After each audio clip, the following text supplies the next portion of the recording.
Okay, so when I was coming out today to do this talk, I'll give you my background in a second, but I asked my wife, I'm like, what should I talk about? And she said, you know, you should talk about being fearless, because she thinks I'm fearless, which is a total scam, because I'm very scared a lot, including now, all the time, and was mostly through most of the career of running Ripple and others.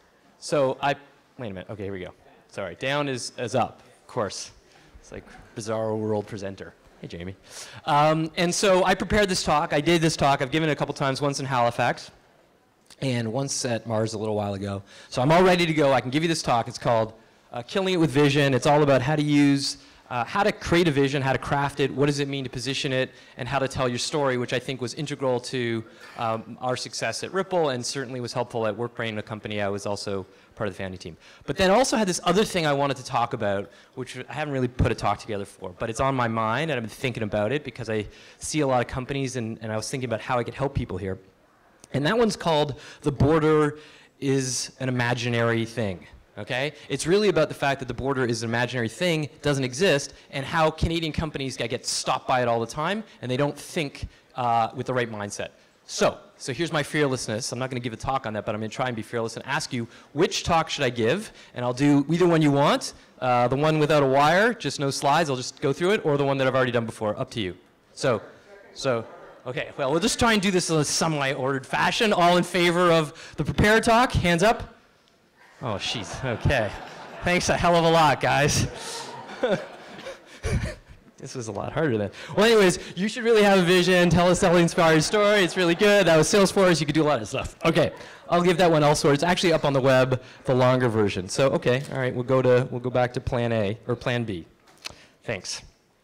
So, the border is imaginary. I've said this a bunch of times, and it always kind of gets a little titillating laugh.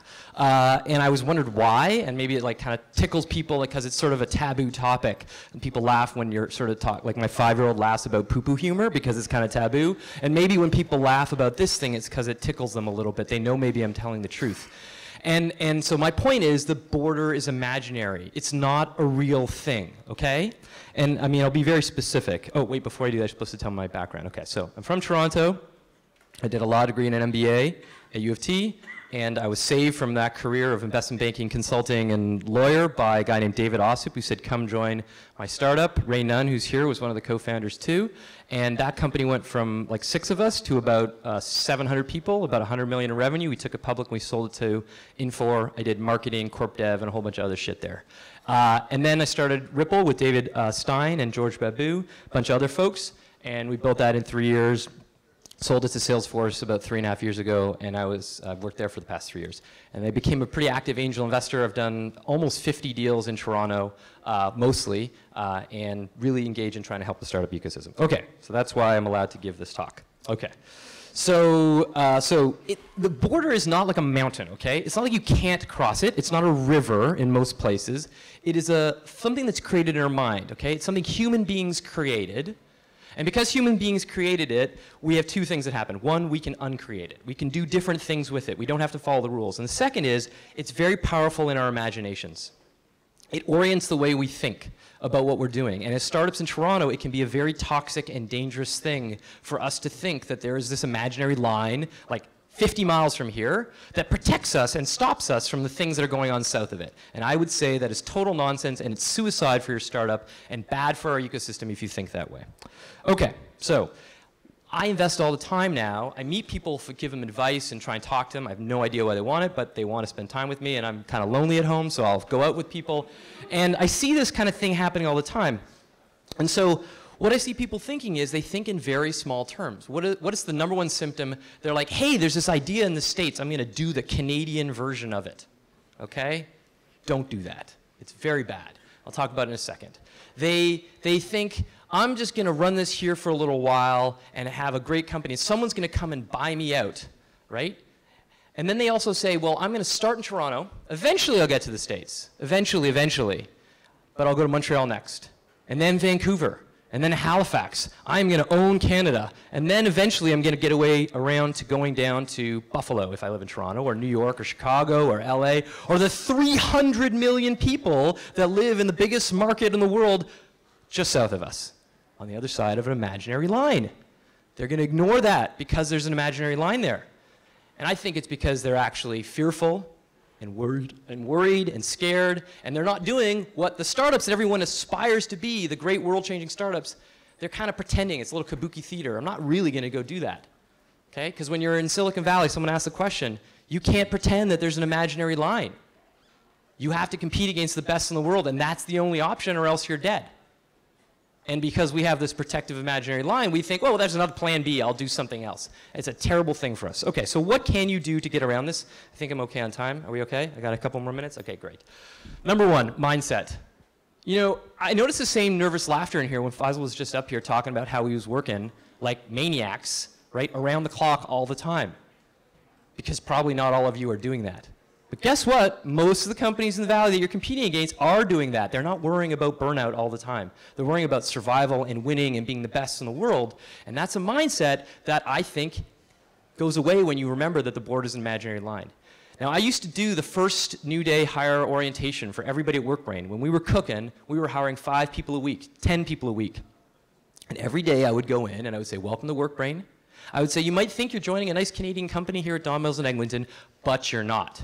You're joining an American company because our customers are American and our ambitions are American. We are going to go compete and be the best in the world. We just happen to be located here.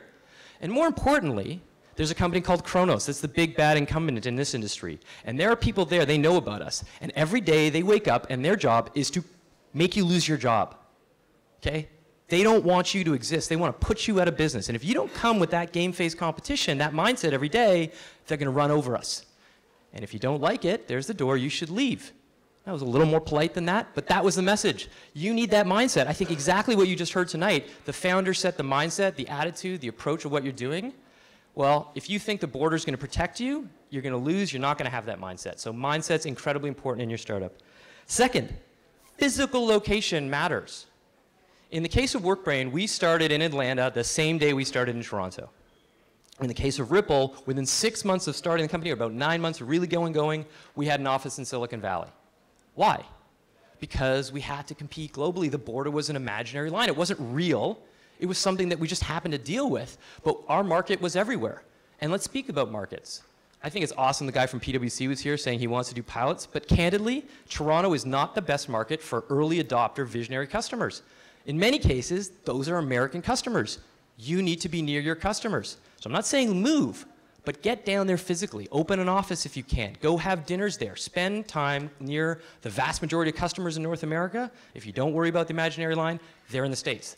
And guess what? Porter, just 5 minutes from here, flies to Boston, Chicago, New York in an hour. You can go there in a day and come back.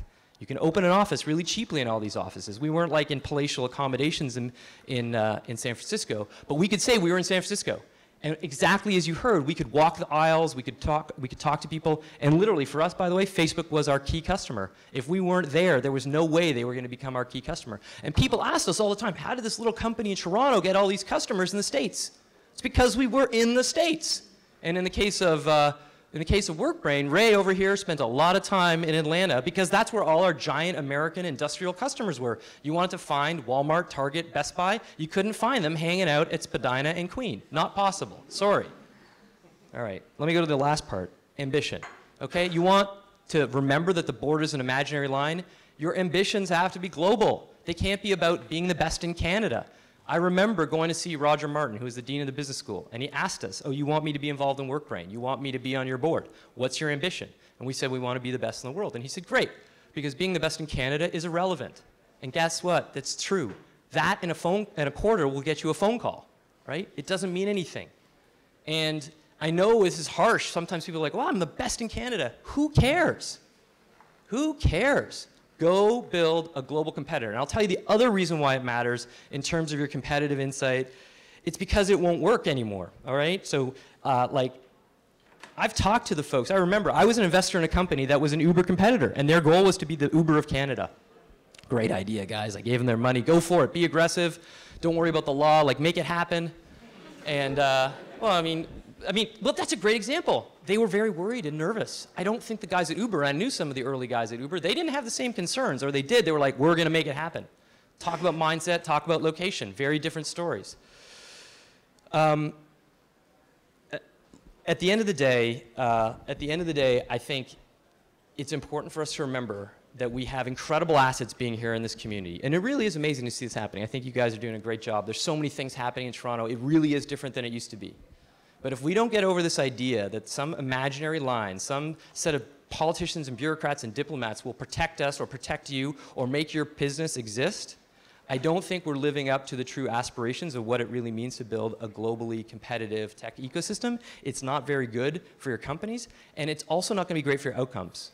Okay, let me go back to the Uber story.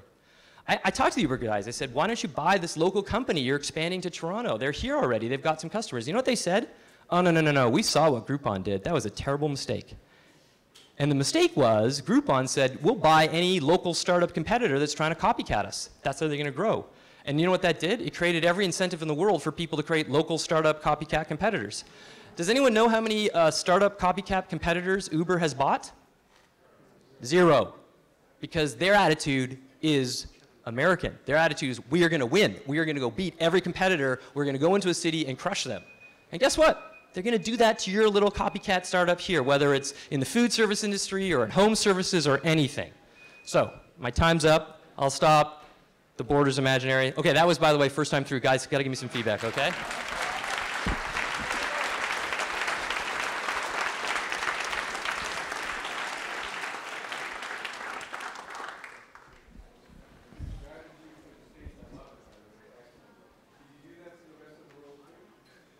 The strategy for the States, did we do that for the rest of the world? In the case of Ripple, no, we didn't. We were very focused. It's another talk, being focused on our particular subsegment. We were only 3 years in, eventually would have. In the case of WorkBrain, we did. We opened up an office in Australia because the customers were here. We opened up an office in London. We went where the customers were. We also, by the end, had offices in like LA and Detroit and Chicago, all over the place. Not Detroit, sorry.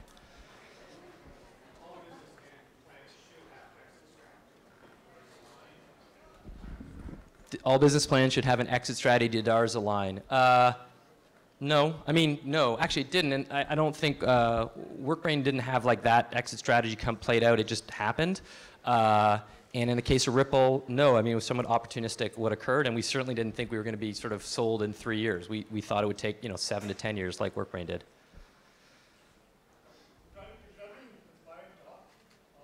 Thank you.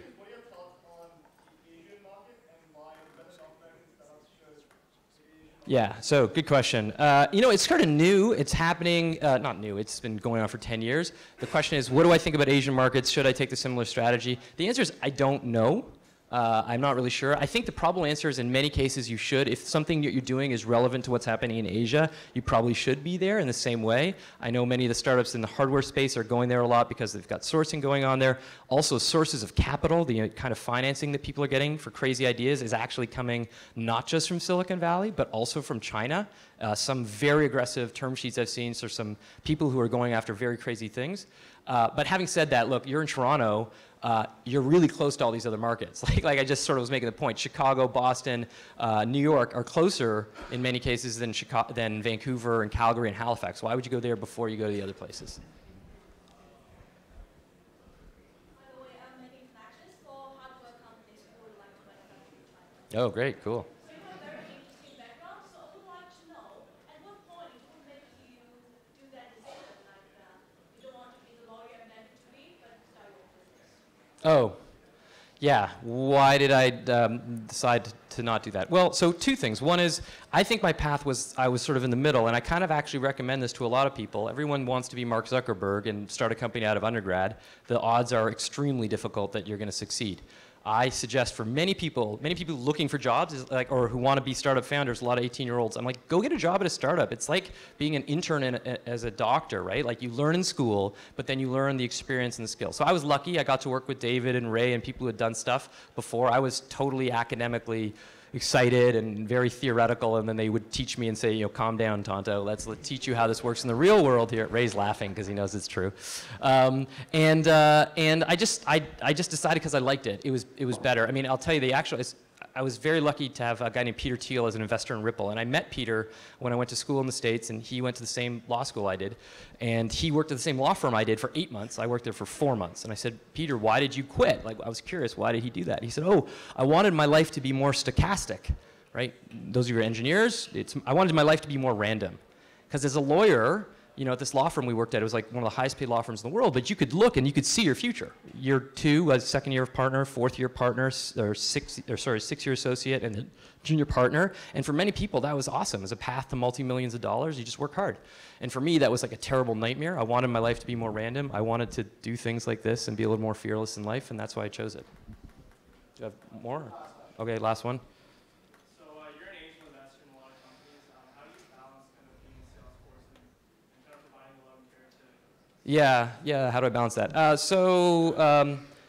Actually, candidly, I don't provide a lot of love and care to the startups that I invest in. Like, part of my attitude and strategy is like, angel investors aren't going to make it happen. It's them, right? Like, and if they call me, great. I'm not checking up on anybody. Otherwise, that's it. So it's pretty easy, and that's pretty transparent to the people that I'm lucky enough to put money with. You'd call me, otherwise I'm not calling you.